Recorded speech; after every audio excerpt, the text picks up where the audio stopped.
दुसऱ्या साधकाला सुद्धा काय करतात, उत्तर देतात की तीर्थे पर्व काळ आवघी पाया पैस कळ.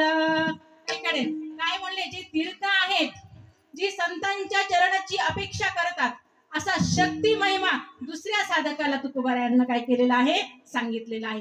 आणि जो तिसरा साधक आहे तो पण तुकोबारायांना तोच प्रश्न करतो, कोणता, कैसा संतांचा महिमा.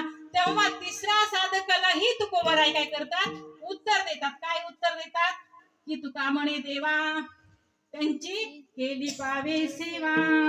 म्हणजे तुकोबाराय त्या तिसऱ्या साधकाला सुद्धा म्हणतात की जर तुला भगवंताची प्राप्ती करून घ्यायची असेल ना, तर तू काय कर माहिती का, तर संतांची सेवा कर. म्हणजेच हा कार्य महिमा जो आहे तो तिसऱ्या साधकाला काय केलेला आहे, तुकोबारायांना सांगितलेला आहे. अर्थात पहिल्या साधकाला स्वरूप महिमा सांगितला, दुसऱ्या साधकाला शक्ती महिमा सांगितला, तिसऱ्या साधकाला जो आहे तो कार्य महिमा सांगितला.